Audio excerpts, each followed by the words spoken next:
This is North Pod, a North Melbourne fan podcast, hosted by Jason Hunt. Now the back Zurhaar, he bends it, he kicks it, the floor from Dersma! This is the speed of the culture, 3 bounces down the wing, he keeps going, 4 bounces, joining the chorus, the can't lose Kangas, AFLW premiers.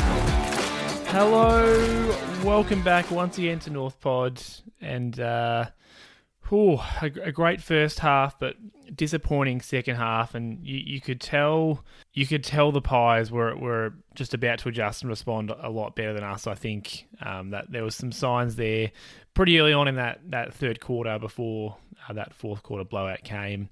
Despite their missing players, they've just got such a sound structure. So we will talk all about that. Obviously, a disappointing way to head into the bye. But I think, some positive signs out of that first half, absolutely. It wasn't all doom and gloom. There was some light. But yeah, I guess let's jump in. Last game review before the bye, which is, marking essentially at the halfway point of our season. 11 games down, 12 to go. So let's jump right into this game review against the Pies.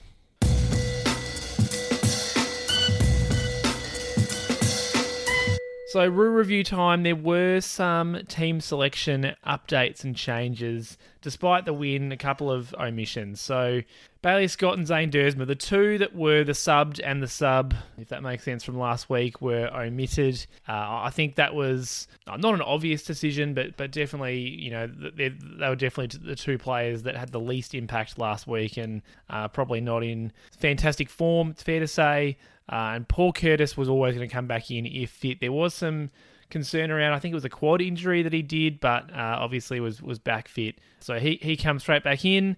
And then Zach Fisher came in as the sub. Good to, I guess, again, rotate through that sub position. And Zach Fisher is an interesting one. I think it's fair to say that he's kind of on the fringes of our best team. If he's playing a halfback or a wing role, there's a lot of players in that position now. But it's tricky because we got him across on a long-term-ish contract. Might have been 4 years, I reckon. I'd have to go and check that. But certainly he's going to be around for the next couple of years. So I think that's part of the reason why we're continuing to give him just a little bit of a sniff, a little bit of an opportunity, because you kind of hope that he's able to turn himself. He's not going to develop into a completely different player, but you do hope that there's something that we can play with as the team develops. So I don't mind him coming in as the sub. They were the only two changes. Obviously fantastic to get Paul Curtis back after that 3-game suspension. Still find it hard to process. I understand it. I know why it happened, but it's a tough one. And then I don't normally talk about team selection for the other team, but I do think it's worth touching on here. Still, Sidebottom was going to be rested. That was kind of a decision that was made during the week, but then they had laid outs with Pendlebury and Bobby Hill, and that's not even discussing some of the players that they've already had out, like Darcy Moore wasn't playing, Jordan De Goey's not playing. There's quite a few of, I'd say maybe 8 or 9 of the best 22 that weren't playing for Collingwood. So they were a bit depleted. They had a debutant in Will Hayes playing. Oleg Markov hasn't played for a while. He was coming back as the sub. So, yeah, you would have to say that they were a bit vulnerable. And I think there was an air of we're a chance coming into the game, even before those two laid outs.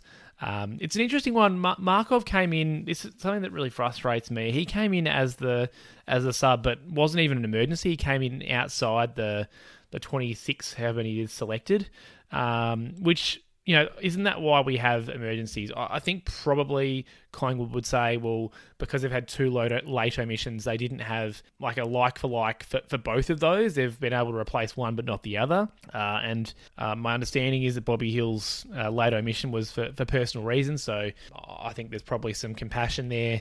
But even so, I think, it doesn't matter, but I think this goes to show that sometimes teams don't actually select emergencies based on who they would like to come in. There's a bit of a, they're maybe giving someone a bit of hope they're close. I don't know. There's just, for me, quite often teams are selecting emergencies that aren't actually going to be the ones that come in case of someone dropping out. I understand generally there's if this was an away game, there'd be a travelling emergency. There'd only be one that was ready to go right away. But anyway, it's by the by. It doesn't bother me. It's nothing against Collingwood. It's more around, I think every team does it where we've seen it before where there's been a late change and someone's had to make a call to the AFL to say, hey, what if we didn't play one of our emergencies? We played someone else. So anyway, all of that is to say we were going in with a bit of optimism about the result, I think, based on how depleted the Collingwood team was. And then, as the game played out, I think that first half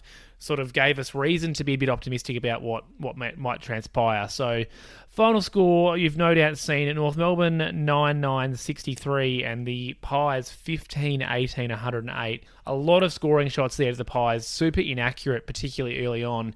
And then when they powered away in the last quarter, that's when they were able to finally find their kicking boots. And that's a big part of the reason as to why that margin really ballooned out at the end. They were just able to kick goals. They were kicking several goals that were quite difficult, ones that you'd actually expect them to miss, whereas they were missing expected goals earlier on in the game. So 45-point loss in the end. It hurts because we were right in the game at three-quarter time. Got blown out in the end, unfortunately. But, like I said, let's go through it and I guess talk how it went, how it came out. I thought we started really strongly. We got a sound clearance, got the ball going our way. Paul Curtis crumbed a pack and was ready to kick a goal immediately.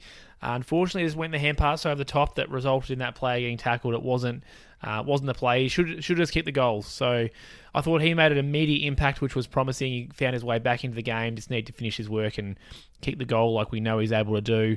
And I thought we were pretty good at getting some repeat stoppage inside 50 at the start of the game, which is great. That's something that we haven't always been able to do, is lock it in our forward half.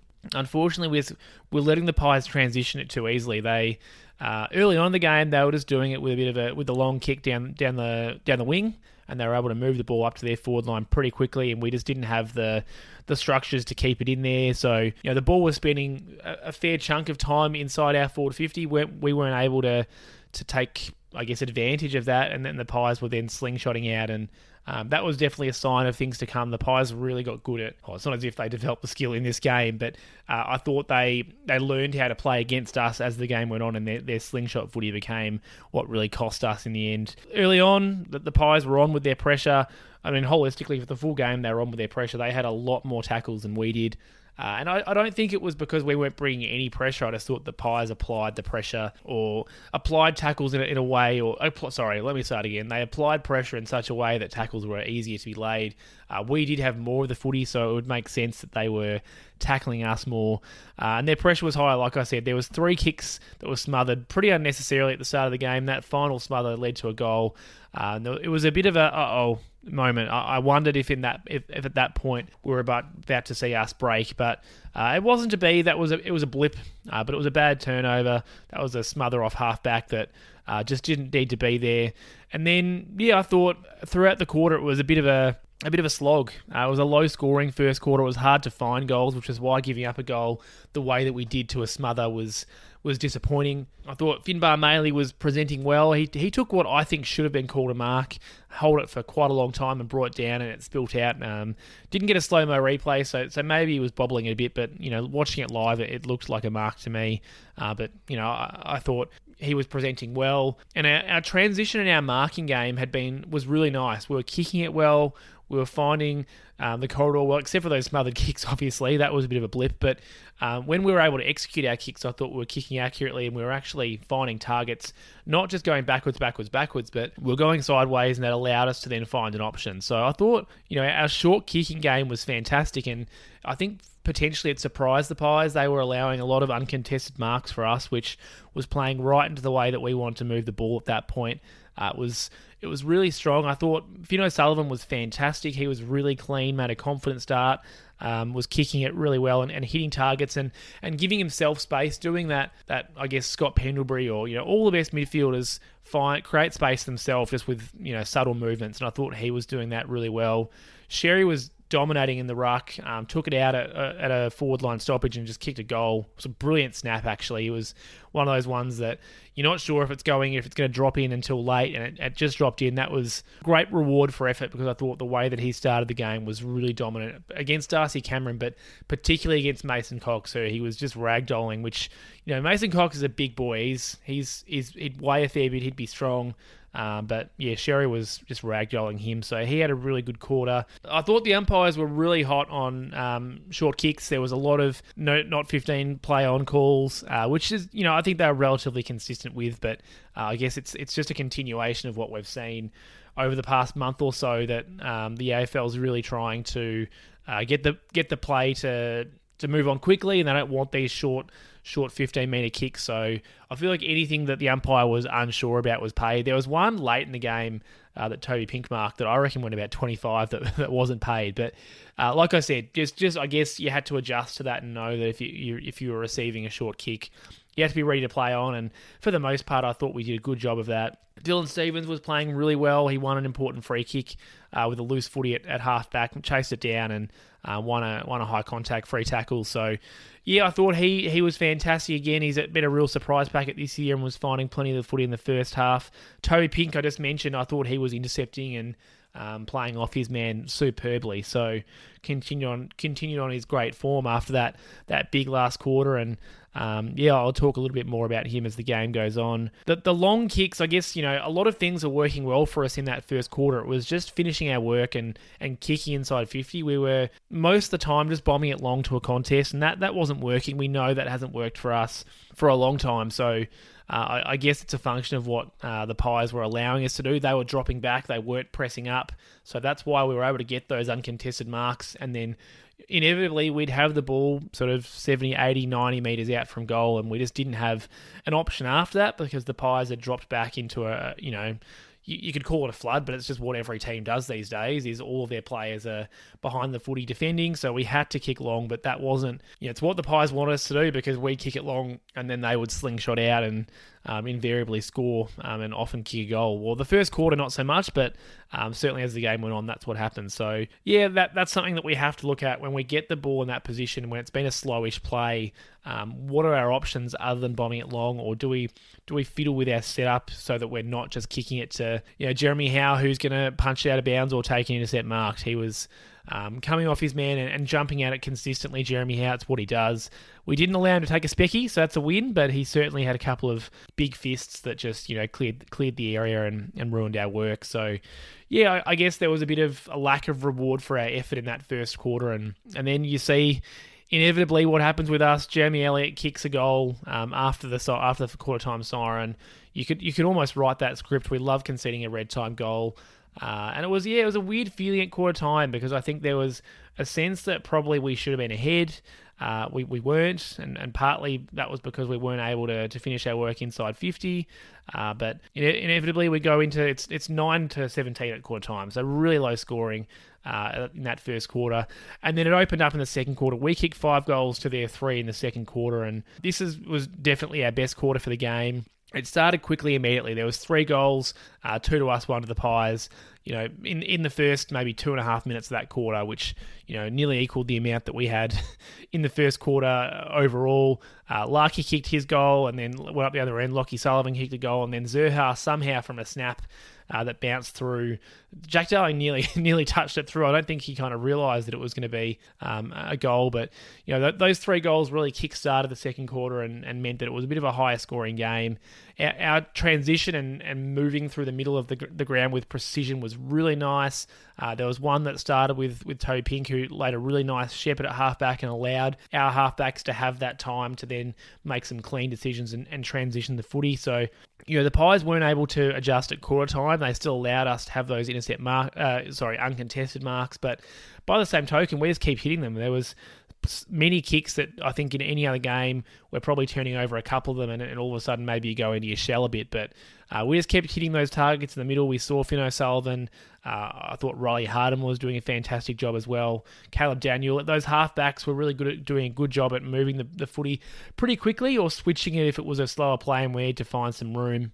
I thought this held up for the entire game, but I spoke about the 15-metre kicks. That's one thing, but I thought there was a lot of umpiring that was just inconsistent. I don't think it was, it wasn't against us or anything like that. I just think that there was a lot of decisions that were confusing and didn't make a lot of sense. There was several front on contact calls that just weren't called in that first half. That's one of those rules that's been hot for a long time. One of those went in our favour, so I'm not. Stay with us. We'll be right back. Are you interested of listening to sport news or the BJ Show podcast? It's just for you. We have international, we have Australian sport, we have Aussie AFL and other Aussie footy news. We have quizzes to have a bit of fun. So join BJ and Aiden with all the latest sport and all of the greatest sport in the world as well. So make sure you download today, and where you can find it, Spotify and Apple Podcasts. I'm not complaining about that element of it. It's such a hard game to umpire at the moment. I think the umpires must be under so much pressure because, it was a frustrating game at times to watch just because of how unpredictable the decision-making was going to be. So that's, I guess, just, something worth noting that the crowd, as they tend to, got involved with some umpire feedback as the game went on, and I think I can see the reason for it. I don't agree with it, but I can see the reason for it. After giving up another goal, we gave up a couple of easy goals in this quarter. Xerri just smashes the Cox out of the ruck, clearing kick, Constantine snaps the dribbler, and it was a really nice tap assist from Paul Curtis. We had this knack in the first part of the game of bouncing back whenever the Pies scored. They'd kick a goal, or maybe even just have it in their half for a little while, and we were able to respond. And I think, as the game went on, that was our ability to respond that really dissipated because, like I said, we bounced back in the second quarter, kicked a lot of goals. We had a really good Wardlaw tackle from behind. He had a blood nose from about minute 3. So they tried to just clog it up, but he got sent off again with the blood rule not long after that. So he came out after halftime with the bandage on his nose. He was looking pretty battered, but he battled. It wasn't a great game from George, but this was a good moment from him and a really good rundown tackle. I think it was on the first gamer. Will Hayes. So fair enough. He's still adjusting to the pace of the game. And I think Wardlaw had just come on the ground, so he was fresh. But that energised us a little bit. There was a really nice, perfect transition from Nick Larkey won a free kick on the wing. We went across the ground and then quickly inside 50 to a cutting Jai Simpkin. That play to me was exactly what we need to do more of. We won a free kick sort of just forward. That's where Nick Larkey had it. He then kicks inboard. The inboard kicker then kicks across to the other half, essentially where we were, but on the other side of the ground, just forward of the wing. And then we kick quickly to those players that are running across the ground to make a lead. If you don't do it quick, then you lose that space and it's clogged up again. But that was a good example of us executing that, and Jai Simpkin did kick a goal from that moment. I thought, again, Finbar Maley was presenting well in this quarter. He took a mark and kicked a point inside 50, but he was at least providing an option. He wasn't quite able to clunk as many as he would like, but like I said, was presenting well, which is all you want from a player of his experience. Paul Curtis's strength one-on-one had a really nice win on Isaac Quaynor, which was great to see. He comes from a Toby Pink deep kick to Darling on the wing, a contest from Xerri, a Larkey kick. It was just another great transition play. There was several plays in this quarter that were really nice transition, quick-ish plays, not necessarily run and carry, hand pass quick, but quick decision making and getting the ball on, which is not something that we've often been good at. And then, unfortunately, just a bit of a disappointing way to end the half. We had about 30 seconds left. Luke McDonald has it at half-back. I don't remember if it was a free kick or a mark, but he just had to slow it down. He could have gone sideways. He could have held the ball up a little bit longer. He didn't, unfortunately. He went long down the wing, and we turned it over, and what do you know, Jamie Elliott is having another shot after the siren. Fortunately, he missed this one, but I think for me, it's one of those ones where an experienced player, McDonald, and this is one of those what-if moments. This definitely could have been a time where we concede another red time goal. So that's where you want your experienced players to stand up, to know how long's left, and just to do nothing silly. Anyway, we go in 42-33 up at half-time. So, a really good second quarter. The job was far from done, and I think for me, I was sitting there knowing that Collingwood were going to respond in the third quarter and in the second half overall. I certainly wasn't sitting there going, geez, we're going to win this game. It was not nervous because I just knew it was going to happen. So watching the third quarter, it was interesting because the Pies really got on top, but they just weren't quite able to hit the scoreboard. They kicked a lot of points in the third quarter. Let me check how many. They kicked 8 points in the third quarter, 3 goals, 8, and we kicked 2 goals, 2. So a relatively even third quarter, except for the fact the Pies were having a lot of shots that they missed. We gave up a couple of bad goals straight away in the third quarter through some just too easy transition. This is where the Pies really started to get their transition slingshot footy going. Just really, they invited us to kick it long inside 50 so they could slingshot it back out and get us with some pace out the back. Did that a few times. Aiden Core did have a nice fist to save what would have been another Jamie Elliott mark inside 50, so we were able to defend one of those. It was a great, desperate fist, and I thought another thing that we saw in this quarter was Nick Dacos came into the game. Had a pretty quiet first half. I thought as a team we did a good job of nullifying him. I saw at times there was Colby McKirch was running with him, but at other times it was just, whichever midfielder was matched up on him. And I thought in that first half we did a great job. You really didn't notice his impact at all, but he started to play really well in this third quarter, particularly hot early on. And so you could kind of see the momentum of the game turning at that point. He was starting to have an impact. And like I said, if the Pies were able to kick accurately in this quarter, it would have been over already at three-quarter time, to be honest. There were still bright spots for us. There was a really nice one where Jack Darling takes the corridor to Finn O'Sullivan, who kind of marks it at true centre-half back. Again, Pink takes the corridor with a hand pass. Cam Zurhaar takes what I think is our mark of the game, a really nice pack mark to give us a goal and give us back the lead during that third quarter. So there was still highlights. There was still glimpses of us playing well in this third quarter. It was just surrounded by moments of us not being quite able to shut down the Pies.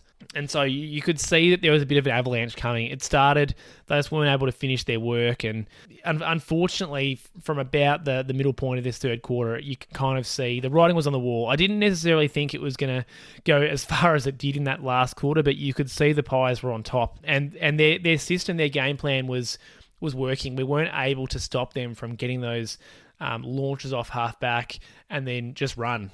So many times that happened. We also had some of those mistakes creep back into our game. I mean, Dylan Stevens had a fantastic game. He won a tackle at halfback. He caught Isaac Quaynor holding the ball. And I don't know, he just froze. He sort of half played on, so then he got called to play on.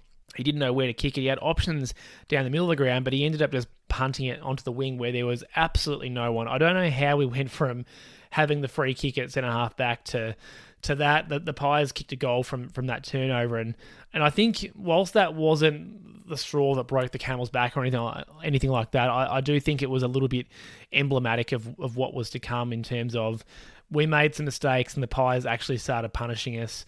Tim Membry was the one that kicked that goal. Jai Simpkin had a shot after the siren to put us in front at three-quarter time and missed. So we went into three-quarter time 59-56, just three points down. Finbar Maley came off for Zach Fisher, and then I guess the onslaught began. That last quarter was a tough watch. We did kick 1 goal, but the Pies kicked 8, so they essentially nearly doubled their score in the last quarter from the first 3. They kicked 8 goals, 1. So all of a sudden they were accurate kicks. They kicked the first 6, I think, of the last quarter. We did kick 1, and then they kicked another 2 just to make sure that the cherry was on top. And it wasn't. I think they were mostly playing the same way as they were in that third quarter. It's just that they were able to finish their work. And if anything, I thought they were actually more efficient with the way they were doing it. There was a couple of goals they got late where they were just raffling it because they'd gotten the footy there so quickly that they just had so many options to kick goals. Didn't look good, no doubt. It looked as though we'd given up, but I don't think that was necessarily the case. I just think it was we were tired and we were playing above our level, and all of a sudden the Pies had risen a level and we weren't quite able to match. Jamie Elliott killed us. Nick Dacos killed us. He nearly had 30 touches in the last quarter, in the last second half alone. I think Elliott finished with 5 goals, and the Pies was winning contested ball. They were kicking straighter, and I think for me it was either Markov's goal or the Perryman goal that absolutely buried us. Markov put them 28 up, and Perryman not long after kicked a goal, and once it was 34 points, it was was all she wrote. I just thought, their slingshot was so fast. They took territory so quickly, and it put our defenders under a lot of pressure. They had to keep gambling and pressing up, and they weren't able to always impact the contests. And as a result of that, the Pies got out the back and kicked goals. There was moments in the last 5 or so minutes that they were just teasing us, essentially. They were playing with us because it was so easy for them to score. So a disappointing way to end the last quarter and to end the game. But, I think there were some positives and some negatives to come out of it. And ultimately, we played a great first half. The signs were there in the third quarter, and then in the last quarter, it all came crashing down. It's not an unexpected result. I think despite Collingwood having a lot of their first-choice players out, their system is still really strong, and they still have a lot of really experienced, good players in their side, like Jack Crisp, obviously the two Dacoses, Darcy Cameron, Jeremy Howe. They've got Isaac Quaynor. They've got plenty of players that are still really experienced premiership players that know what they're doing and can set up the system really well. And we saw that come to fruition in that second half. It's disappointing, no doubt, because there was definitely an opportunity for us to win the game, particularly when you go into halftime ahead. You expect then to be able to not go on with it, but you don't expect to fall away like we did. So a bit of a different way to lose from what we've had recently. We've had more times where we get beaten out at the first quarter and then we're trying to play catch up the whole time. This was a bit more reminiscent of games we've seen, I guess, in more medium history, like games where we're able to stay in it for a little while and then we get blown out. But this one we stayed in it until really three-quarter time, and unfortunately then we just weren't quite able to hold on. The feeling was different to last year's choke against Collingwood. So last year we were up by 50-odd points, and the Pies came back and won it. And this time we're only up. I think we're up by 9 points or something like that was our biggest lead. And then if you reverse that, that they end up winning by 45 points. So the swing in terms of points was the same, but definitely the feeling was different because we weren't. It's not as though we absolutely threw this game away. It's just that we weren't able to stick with them. So a different feeling to that last game against Collingwood, but similar vibes in that they just were too good in that second half. And I think for us, holistically, just a good reality check after not really playing our best footy last week. We scraped home for a win, and I actually thought probably there were elements in this game that we played better than we did last week against Richmond, but against a better side in Collingwood, it was always going to be tough. So yeah, that's the walk through the game. Obviously, a lot to unpack in a game that goes like that, where there was so many swings in momentum and so much to unpack. But let's get to story of the game now.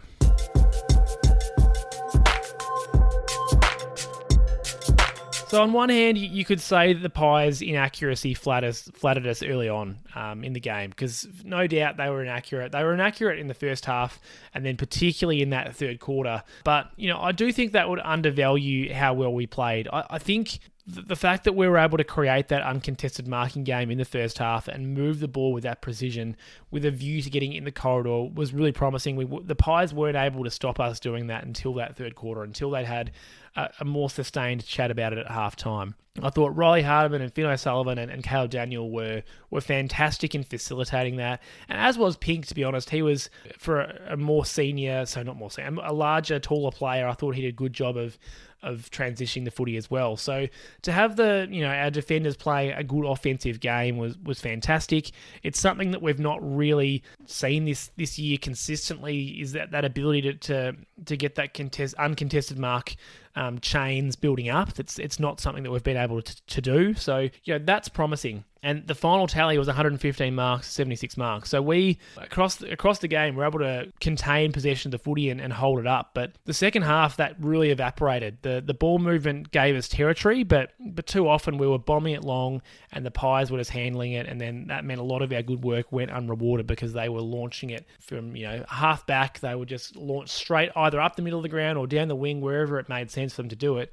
And they just kept moving it forward. It was parts of it that were reminiscent of Richmond in their premiership years where they just kept the ball moving forward. What I would say is, though, the Pies were extremely efficient with their kicking when they did kick it, whereas Richmond in those years would literally just punch it forward, they'd tap it forward, they'd hand pass it to space. It wasn't necessarily that, but it was that a tsunami of movement of players moving forward, and as soon as you've got the defenders not knowing whether to come at the footy or to file back with the forwards, you know that you're in trouble. And there was just so many times where that happened. You could see that the Pies were making us do exactly what they wanted them to do. Like we were playing into their hands, we were kicking it almost directly into their system. So for me, that's where the game was lost. We just kept playing the way that Collingwood wanted us to play, and it's tough because I think that their system really allows them to create those opportunities. They fold back.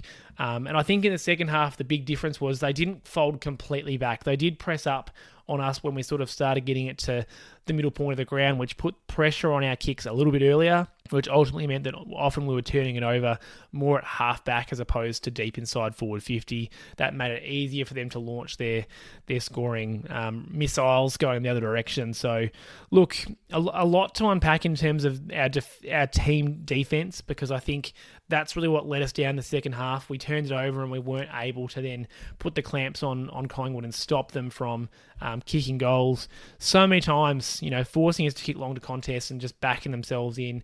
Jamie Elliott, I mentioned, he kicked 5. Myercheck and Memory were all super dangerous in that situation as well, where the ball's moving quickly. They're all very good one-on-one players in their forward line, even if they're not star players like Elliott, Myercheck, Memory. None of those players are absolute superstars of the game, but they are good one-on-one players. They're strong for their size. Particularly Elliott, who's really a smaller player but can take a fantastic mark. And so it just killed us in the last quarter. I think there's a lot to review in terms of how we were defending those situations, whether or not we were kicking it to the right spots. Because the first half we did a really good job, and you'd want to have a look at to what extent was it the Pies changing their setup, to what extent was it us just not being able to execute what we wanted to do. Either way, that the signs were there in the third quarter, and then the last quarter, it came home to roost. So a disappointing way to win the game, but I think, there's definitely some positives in the way that we were able to play in that first half. And I think, hopefully, what we were able to do in that first half, we're able to do across full games as the season goes on. And, I think the fact that we've got the bye will give the coaching staff a great opportunity to review that and show some great footage to the players.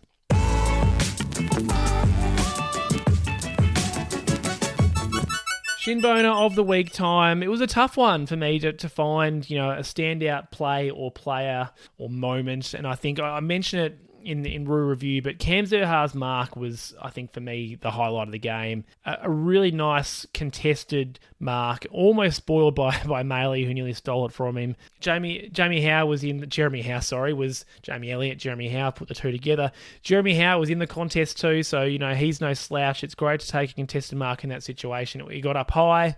It took it on his chest, or nearly took it on his face, to be honest. But I think for us, that was the highlight of the game, particularly because earlier, the play to get to that spot was also really nice. It was some good transition footy as well, and Zurhaar was able to finish off with a mark and then kick a goal. So for me, that was the highlight of the game. He can have Shinboner of the week for that highlight, and he'll also be receiving one vote. I thought, a quiet game, but also still was able to kick the 3 goals, 7 disposals, 3 goals, 4 marks, all those contested, 4 tackles. So took advantage of his limited opportunities. I thought Cam Zurhaar backed up his 4-goal performance from last week with another 3. And like I said, didn't have a lot of opportunity, but I thought every time he was in the play and involved, he was able to do something. So Shinboner of the week for Cam Zurhaar, and also taking 1 vote from the podium. And let's get to the rest of them. It was an interesting one. I thought we had a lot of players that played pretty well. So certainly none for the 4 votes. And I don't think there was anyone that played an exceptional game. So I didn't have anyone for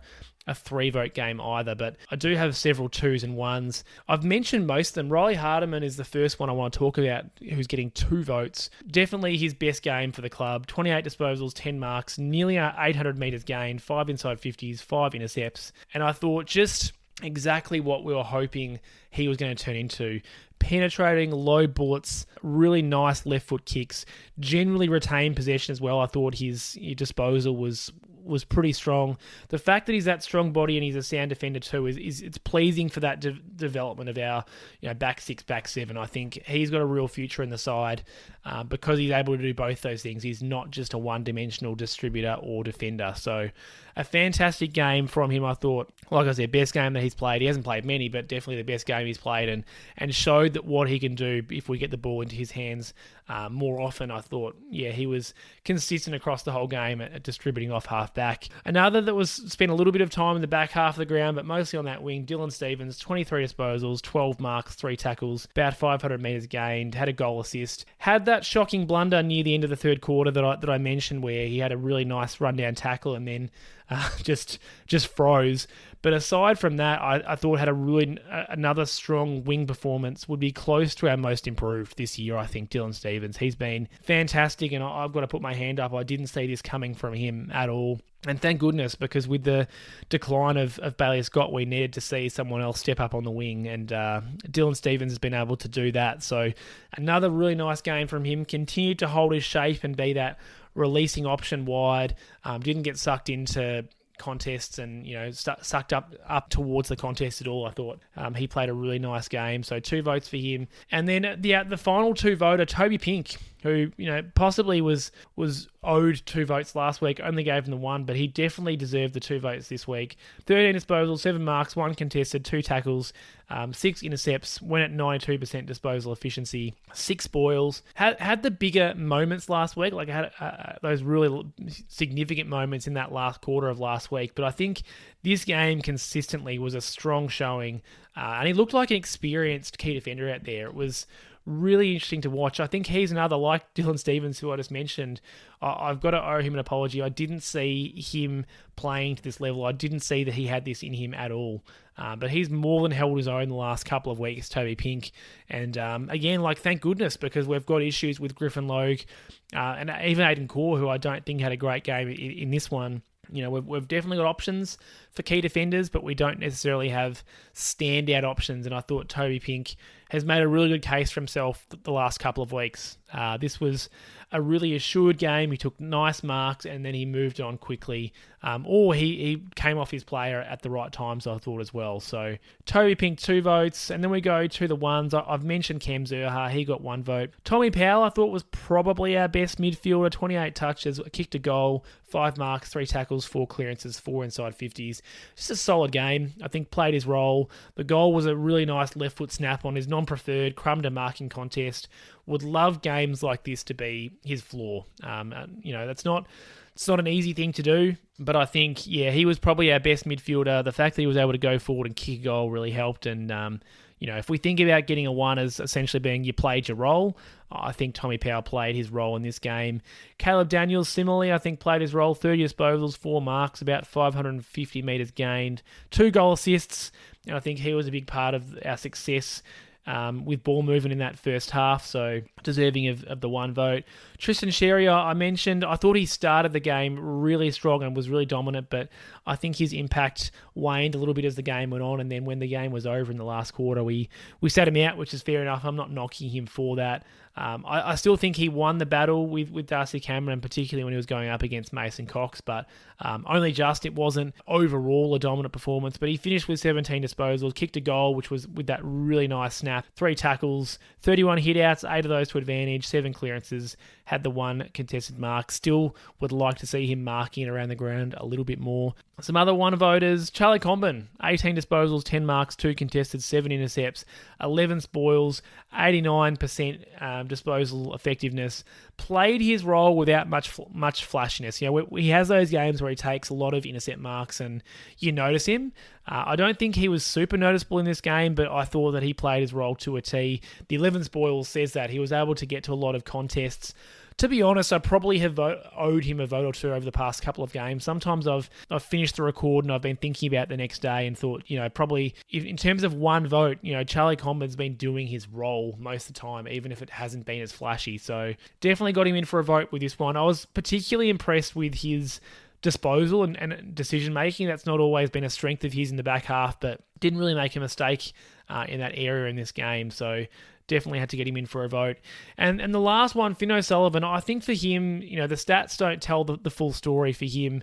13 disposals, all of those kicks, 4 marks, and went at 92%. And just so confident at the level. I think for me, it was the composure and the time that he created for himself in this game. It wasn't high possession, but I think every time he touched it, it was impactful, and he was, getting us out of a tight spot. So I think played his role playing in that sort of hybrid halfback wing role. Finn O'Sullivan was really impressive. So going over the votes again, 2 votes to Riley Hardeman, Dylan Stephens and Toby Pink, and then 1 vote to Zurhaar, Powell, Caleb Daniel, Xerri, Chom and Finn O'Sullivan. Where that leaves the current standing, so Xerri's still out on top now, a 2-vote lead. He's on 14, Harry Sheasel 12, LDU 10. Neither of those 2 players getting the votes this week, which is, a little bit interesting, a little bit emblematic of the way that we weren't quite able to reach our top gear. So that's the top of the podium, and then behind them, Paul Curtis on 9, Simkin, Parker, Powell and Zurhaar on 8, Larky, McDonald and Dylan Stephens on 7. So that is how it's shaking up at this point of the year. Still a good half of the year to go, so plenty of time for some change up the top of the podium.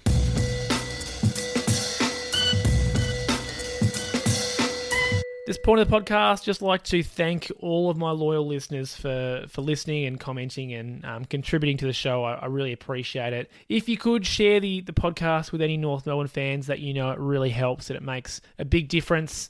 Subscribe on your chosen podcast service, Apple, Spotify, YouTube. Get involved with me on social media at NorthPodShow. And if you would like to support the show in an additional way, you can find the Buy Me a Coffee link in the show notes. Really appreciate everyone's support. We're at the halfway point of the year, and as always, you feel like you've just gotten started, and all of a sudden we're halfway through. So thank you so much. Let's get to the next segment.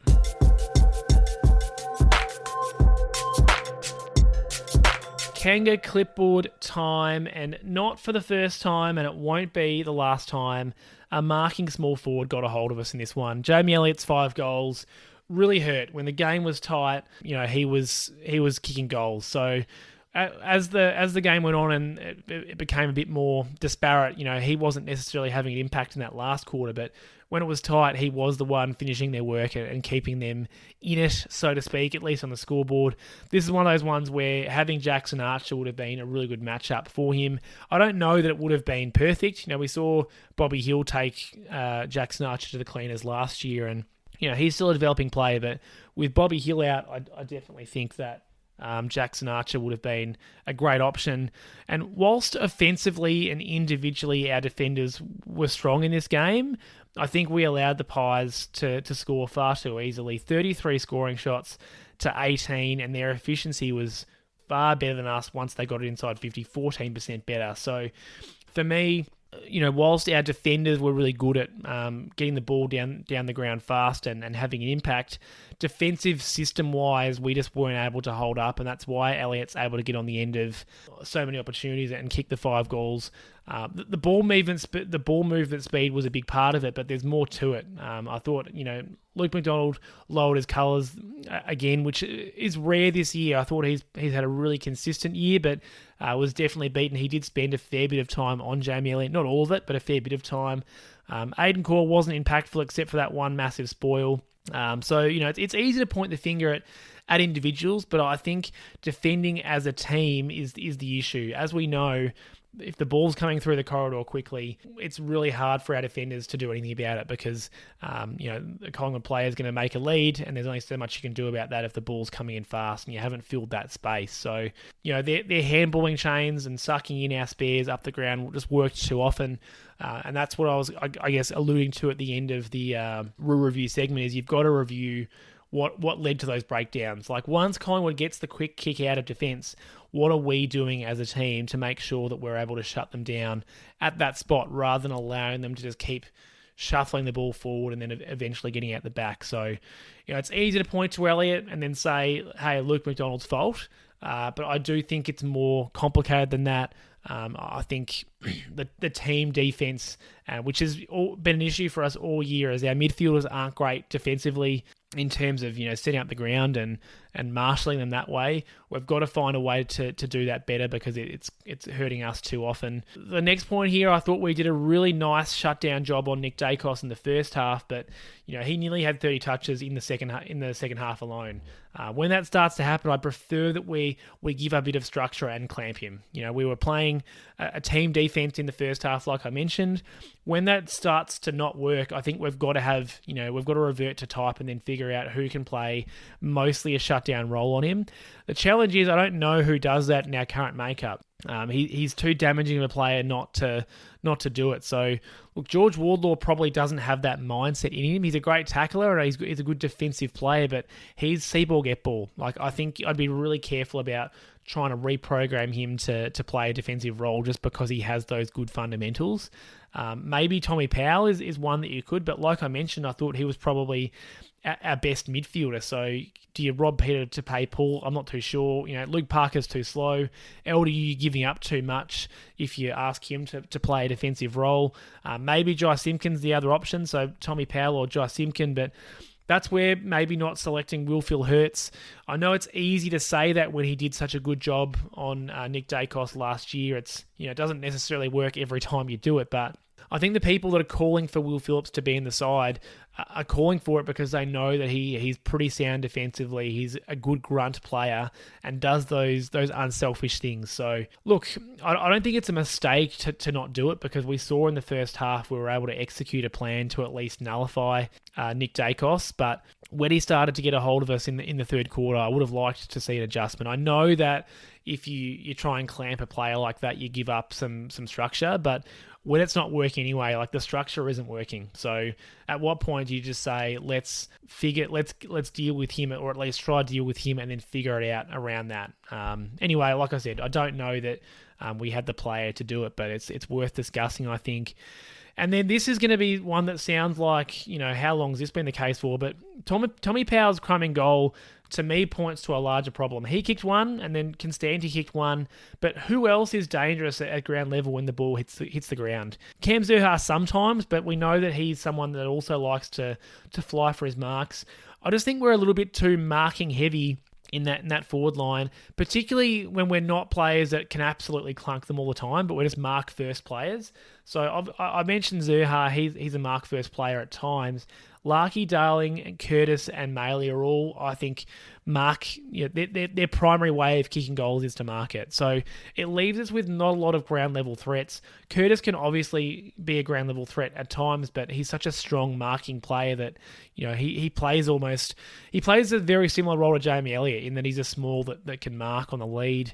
I just don't know that we have, we know this actually. We just don't have those really dangerous crumbing small forwards that other teams have. You think of Bobby Hill, who was not playing in this game. You think of Charlie Cameron. You think of half the Giants' forward line. For most teams or most good teams, you can list at one, maybe two that are absolutely lightning and dangerous at ground level. Constanti can do that now and then, but I think he's a tackle first small forward. And then we saw sometimes that midfielder that's resting forward. In this case, it was Tommy Powell, or it might be Jai Simpkin. We can find a goal or two that way, but it's not a reliable way of generating goals. We need that reliable option for a small forward. I just don't think the balance is quite there yet, particularly now that Curtis is back.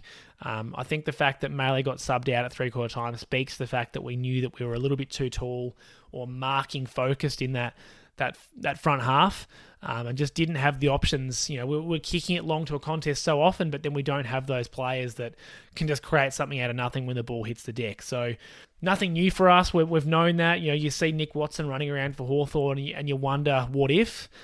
Or certainly I do, but it's just another area that we've got to continue to put some time and development into. We thought that maybe Robert Hansen Jr. was an option for that, but then we started playing him a lot higher up on the wing. We've got to find a dangerous small forward sometime in the next few years. That's not going to happen overnight. We've got to develop them or trade for one, but it's just such a glaring issue. We have too many players that are marking options, and then when we don't grab the mark, we just don't have it at ground level. And then the last note here on the clipboard, Harry Sheezel continues to, I guess, frustrate me or confuse me a little bit. He just doesn't look like his first and second year self at the moment. He looks a bit frustrated, or I don't know. He's it's hard to assess his game at the moment, I guess what I'm trying to say. He's not chasing super hard when he doesn't have the footy, but I also think he kind of has that laconic gait about him. He's not someone that typically looks like he's trying to run hard, but when he's got the footy, he looks the same. He's just not having the impact on the game that we've seen him have in previous years. So still consistent, like he had 20 touches in this game and wasn't bad, but I don't think was quite able to have the impact that he would like to have. I hope that the bye is coming at a good time for him. It's just so important to have him playing well. He is a crucial player for us. And I think we all just want to see him having the impact on the games that he was able to have earlier on in his career. It's not alarm bells, but it's a bit of a pattern now that we just haven't been able to get the best out of him this year, unfortunately. So just a watch, I guess, on Harry Sheezel, because we're just not quite seeing what we've been able to see from him. And I don't know if it's because he's been thrown around in too many different positions. We don't really have a role for him at halfback anymore, but he is spending a fair bit of time in the back half of the ground.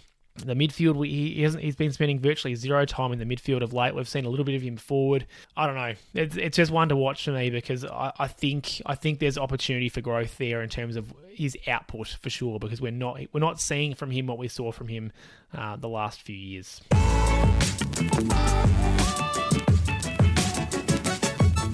Around Arden Street, this is going to be a pretty quick segment because the VFL have not played, as I record this, I'm talking Sunday morning. The VFL is Sunday afternoon, also playing against the Pies. So nothing for me to talk about from that game other than Cal Coleman-Jones is making his return at VFL level. I don't know, but I suspect it'd be a minutes restriction. Maybe he plays half a game. Not too sure, but I hope that he makes it through unscathed. I know there's a lot of people that have written him off, and I probably fall pretty close to that camp, but I absolutely am hoping the best for him. Hopefully he can get through the game, and then maybe we can see him at AFL level before the year is out. He's out of contract at the end of this year, so it's unfortunately a lot of pressure on him to try and put it together and perform in order to get another contract. But whatever happens, I wish him all the best. Hopefully he's able to get through the game and have a bit of an impact. But like I said, nothing to talk about from the VFL from that perspective. And then next week, we've got the bye. It's mid-season break time before those two games in Perth following the bye. So